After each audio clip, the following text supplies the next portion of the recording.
everybody. How are we today? Today is September 22nd, and this is our weekly town hall, the day that we dedicate to sharing information and talking about some of the details that we're still dealing with related to the COVID-19 pandemic.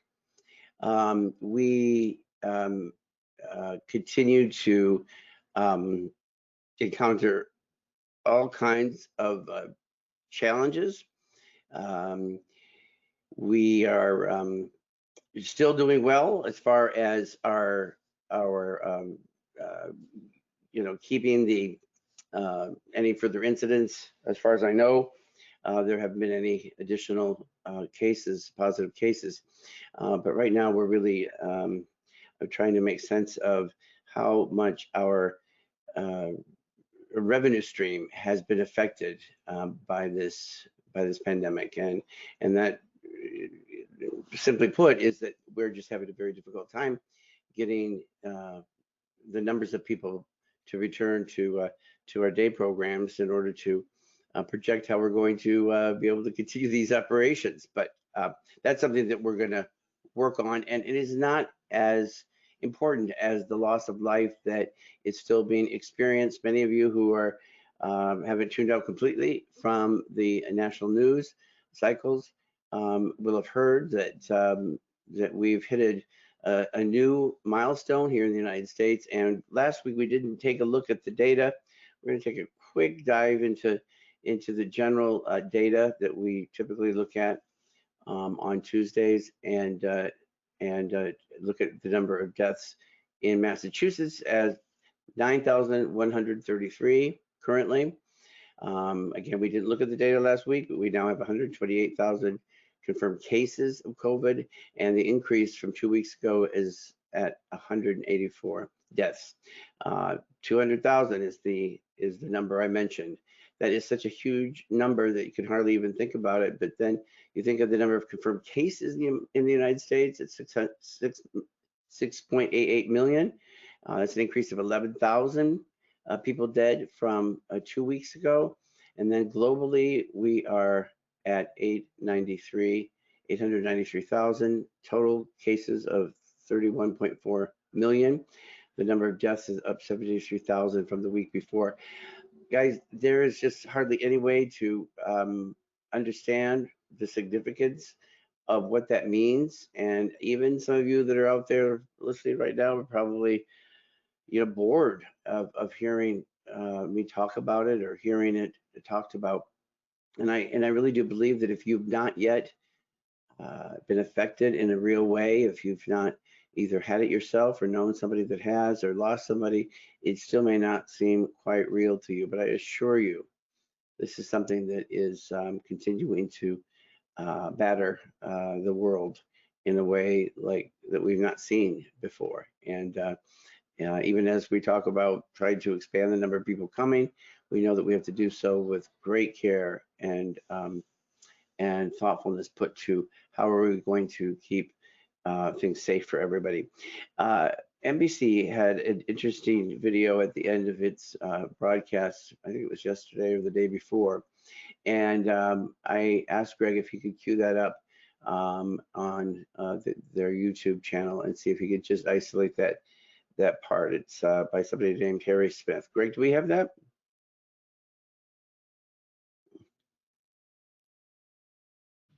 We can agree then that 200,000 is a lot. A high, hard to get your head around number.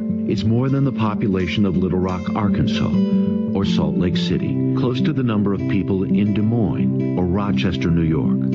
A friend of mine thinks there should be a place where a tree is planted for every person who has died of the coronavirus.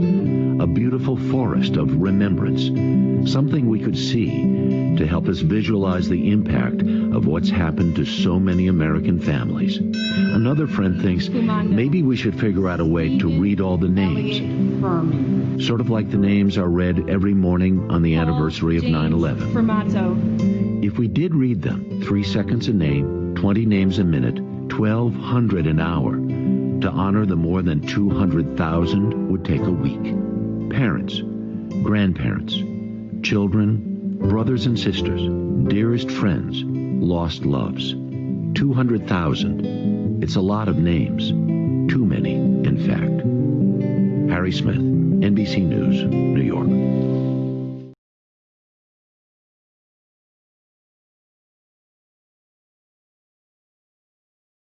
So I thought that was just a touching way to just bring some humanity to a number that just is continuing to climb beyond a level that I think most of us can really imagine. Um, if you know, if you've ever lost somebody that you love very much, and it may even be somebody that's, you know, an older grandparent, you know how painful it can be to have that person just no longer in your life. I've had that um, occasion more times than I'd like to say in my life, and so I'm always just thinking about the families that are affected by this. We know many families that are connected with NuPath that have lost somebody and that are going to be facing the holidays this year without that loved one at the table, that are going to be going through all cycles of the year with that person gone from their lives. And so this is just something that we have got to remember is a very real thing indeed, and we can't mess around with it. Um, we are continuing to test our staff. Well, we're not doing the actual testing, but we're trying to implore our staff to get tested. The Region 3 of DDS is, well, all regions of the Commonwealth are monitoring the new cases very carefully. And we are now a part of this surveillance testing, or it's not technically surveillance testing because if you see an increase in your area, then you will be subjected to surveillance testing. And so this little map of Massachusetts shows the circled areas, Region 3. That's how the department separates the state into various sections that that are managed, you know, regionally. And so we happen to be in the Northeast region. That's the brown area in the circle. And if you look down, the Region 3 is has got the highest number of new cases per 100,000. And so we're in a what do they call it? A surge. There's another animation, Greg. I think a couple. Yeah, high transmission region is what we're considered now. And so we are already been advised that we should begin thinking about how we would manage the surveillance testing, because if you're in a region where there's been a high number of community spread, a high degree of community spread, if the positivity rate is increased, then it's something that is that's going to be scrutinized more carefully. So how are we doing with our staff getting tested? Well, once you pull out the staff that are either on leave or for some reason not formally connected, we have 374 staff that we needed to get tested. We've had 203 completed and submitted to the human resources. To those 203 people, bravo, congratulations. I'm pleased to see that 203 people are doing what they need to be doing. So that leaves 171 that that we need from that. And of that 171, 62 are the number of the relief staff that we have. So that means there are 109 tests outstanding. I wish I could say that the staff that I wish I could say something like, you know who you are, but my worry is these staff may not, in fact, know who they are. And I don't know how else to say it, how much more strongly I can advise staff that they need to comply with this. You will no longer be working for this organization. If you will, you'll be suspended without pay. We said that before. And so get your test, please. So, well, people have seen it now. Let's look at the mask wearing. You're not gonna hear me stop talking about wearing masks, guys. until this thing is over, and it will be someday. But Cubics wants to remind us all to wear a mask, and yeah, that's actually probably not an approved mask, because I think I could probably blow a candle out, but it was pretty hot. So I don't think that would qualify, but I did have it on to make the point that we've got to be vigilant in all things when it comes to doing those things that have gotten us to this point. You know, my mother is finally out of the series of just exhausting quarantines that she went through. Some of you will remember me talking and telling you that she had fallen and broken her hip, and that she was in one rehab for 2 weeks. It wasn't a good fit, so moved her to another one. She had to be quarantined for 2 weeks to the new one, and then when she got back to her apartment in her assisted living, she was quarantined again. So little by little, I've been able to get her out, to take her to appointments, and to catch up on all the things. But I constantly have this feeling that I want to get as much done in this window here, because we're still hearing experts talking about the surge in cases once the colder weather comes upon us. And you know, the more we try to reopen commerce and industry, the more that kids are leaving the home to go to in-person learning models, the more we're going to possibly see increases in the spread of this. And so many people are in various positions of government that I've talked to are almost already planning for a surge in the fall. I hope that isn't the case, because I think that um, another stay-at-home order would be devastating for our community, and that's something that we hope does not happen. We So Monday I came in and I saw this long line of vehicles, vans, many of them were ours, that was stretched out the parking lot. I mean, I don't even know how many, maybe 15 or more. And it looked like the old days when transportation would come in the morning and the afternoon to pick people up. And I kind of just like, do we have that many people here? And so I started to inquire around a little bit, and I was told that Joe Lahav explained to me that we do have a few more people, but the reason there's so many vehicles is because we could only have 1 to 2 people riding in each van. So that is why the traffic looks so much more, so much more robust than it actually was for people returning into the programs. And we're trying to, I've been told, get people back here that maybe have been transported by their family members. But if you're a family that still has your kid at home, and you maybe would like to take another look and see, we've not had any reason to believe that we've had any cases of COVID within any of our facilities, our day programs. And so far things are going well.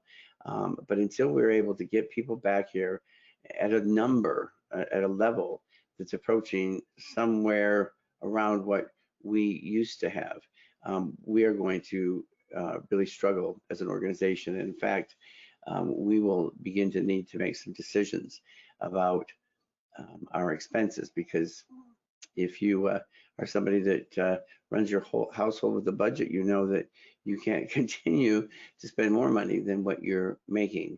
And so there's any number of strategies that we've been discussing in how to do that in a way that brings about the least amount of pain to this organization and to the employees that work for us, and also in a way that doesn't dismantle our various programs and services, so that if by next April or May there's enough of a vaccine available that most people have had it, and if it's a vaccine that proves to be very effective in combating COVID-19 or preventing people from getting it, we're going to want to have all of our our capacity available to us, because we'll want to get people back.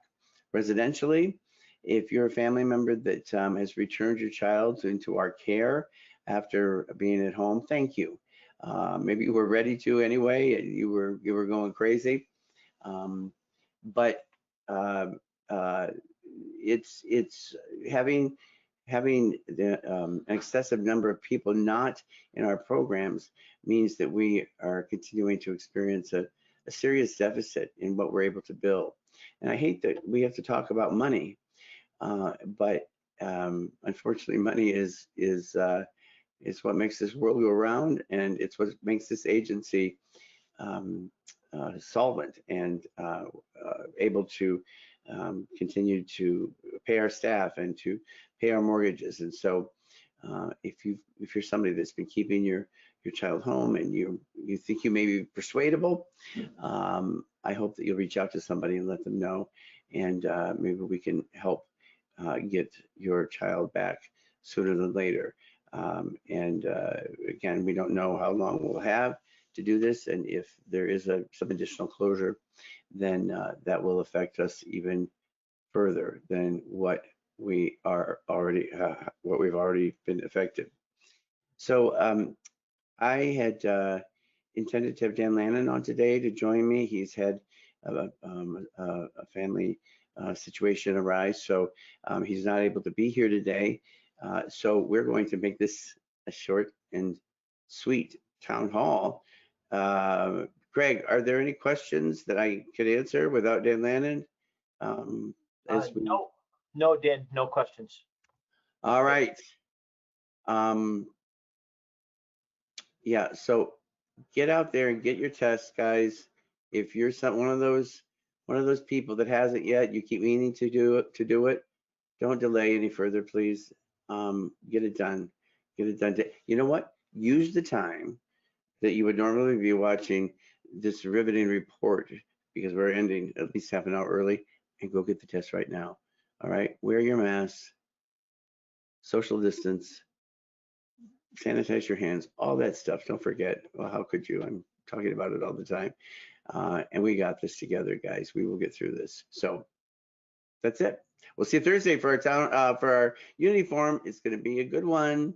And yeah, I look forward to seeing you again on Thursday. All right, guys. Take care. Bye-bye.